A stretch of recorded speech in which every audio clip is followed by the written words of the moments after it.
We begin our look at sports on the ice, where the New York Rangers, New York Islanders, and the New Jersey Devils got back to work, kickstarting the 2016-17 NHL season Thursday night. The Rangers and Islanders met each other at the world's most famous arena. King Henrik Lundqvist stopped 25 shots in goal. Chris Kreider scored the tie-breaking goal midway through the third period, and the Broadway Blue Shirts scored 3 times over a 7:52 stretch to topple the Isles 5-3 Thursday night.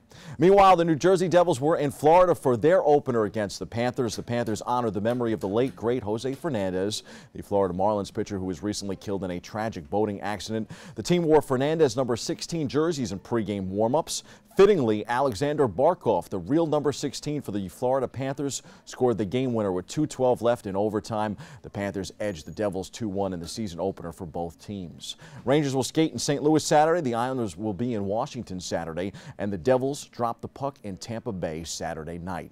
On the gridiron, the New York Football Giants looked out of sync on Sunday Night Football against the Green Bay Packers. Green Bay won 23-16 at home to send the Giants to 2-3 after opening the season 2-0. Big Blue is back at MetLife Stadium to face the Baltimore Ravens at 1 p.m. on Sunday. Giants signal caller Eli Manning, doesn't look right. Eli has thrown 2 touchdowns the past 4 games. The Ravens gave up the 5th fewest yards per game this season, although they have changed offensive coordinators on the other side of the ball. Should be a close game. Same story for the New York Jets. They fell 31-13 last Sunday in Pittsburgh. Running back Matt Forte had a pretty good game, but since receiving 30 carries in Week 2 against Buffalo, he has seen his workload in each week decrease. The road for the Jets won't get any easier. Up next is Arizona on the road. The 1-4 Jets will face the 2-3 Cardinals on Monday Night Football.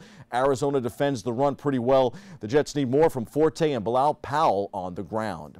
On the NBA hardwood, the New York Knicks picked up back-to-back preseason wins, first taking down the Brooklyn Nets last Saturday night at home, and then following that up with a victory Monday night at MSG against Washington, a team that should be a rival in the East this season. Final score 90-88. We go inside the locker room for more.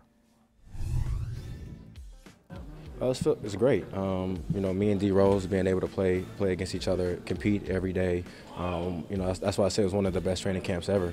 I felt like I had to prove myself, had a chip on my shoulder, and he's made me better. No, I mean we're not gonna get it down packed. I don't think the flow and the rhythm is going to happen overnight. I think it's going to take time. How long, I have no idea, but it's definitely going to take some time. Right now we're still, trying to find our way, trying to figure out everybody out there on the court. But it's going to take some time. We knew that. We know that. Do you feel like the offense is starting to pick up the tempo more so than from last year? Yeah. I don't know what to expect, but this is still preseason. Once the season starts, there's going to be specific defense on me, and they're not going to let me do the things that I want to do, so I got to be prepared for that. Knicks are back in action Saturday night at home against Boston. As for the Nets, they fell to Miami Tuesday night and then watched as the Celtics came from behind to seal a 197 win Thursday night. They are 1-3 in the preseason, and will be in Boston for the second half of the home-and-home Monday night. Brooklyn rookie Isaiah Whitehead has struggled. The point guard was held out of Thursday night's contest, but head coach Kenny Atkinson said it was planned and nothing to do with his recent woes. Time for some quick hitters from around the world of sports. The WNBA finals are tied 1-1. Maya Moore had 21 points and 12 rebounds to help the Minnesota Lynx pull even in Game 2. Minnie won 79-60 over the Los Angeles Sparks Tuesday night. Game 3 of the series is tonight. Game 4 is Sunday. In MLS soccer, NYCFC will travel to DC United Sunday at 3 p.m. Major storyline brewing there with 2 regular season games remaining. MLS Golden Boot race is in a dead heat. David Villa has 21 goals and 31 appearances, and the New York Red Bulls' Bradley Wright Phillips has amassed the same number of tallies and 32 appearances. The Red Bulls have Columbus Sunday.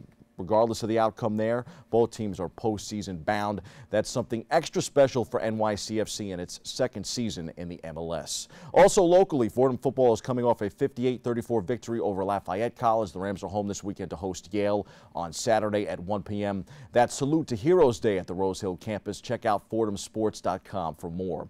In the baseball playoffs, the Cleveland Indians and the Toronto Blue Jays swept their division series and will now meet in the American League Championship Series. Game 1 of the ALCS NLCS is tonight in Cleveland. As for the National League, the LA Dodgers came back and forced a 5th game in the NLDS and then held on in dramatic fashion in our nation's capital Thursday night.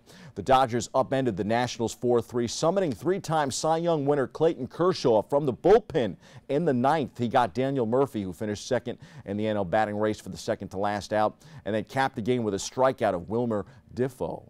Dodgers are heading to the NLCS to face the Chicago Cubs, who are trying to end a 108-year World Series drought. The Cubbies took care of the San Francisco Giants, ending their reign in even years. The Giants had won 3 World Series in even years, taking 3 of the last 6 fall classics, but not this time. Chicago blew Game 3 and was trailing Game 4 in the 9th, but rallied for 4 runs and a heart-pounding 6-5 final in Game 4 to punch its return ticket to the NLCS.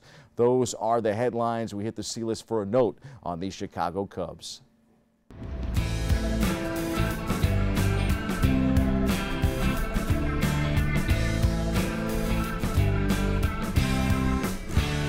Well, folks, I picked the Chicago Cubs at the start of the season to win the World Series. I'm sure that is a brash move for a team that hasn't even been in the conversation for a good 100 years. The Cubbies have had some good teams. The 2003 squad was in the NLCS, but 13 years ago today, fan Steve Bartman added to the curse. Google that if you don't remember.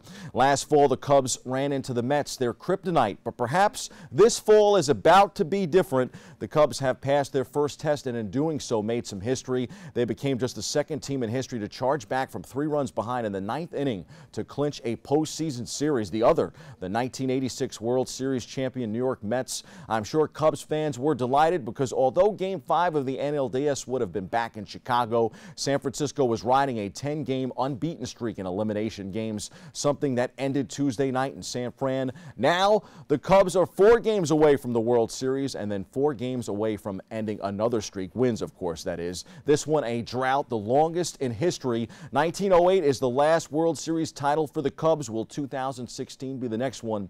Chime in on social media and let us know what you think. By the way, the Indians are 67 seasons since their last championship. Cubs, Indians, anyone? That's your sports. I'm Bobby C.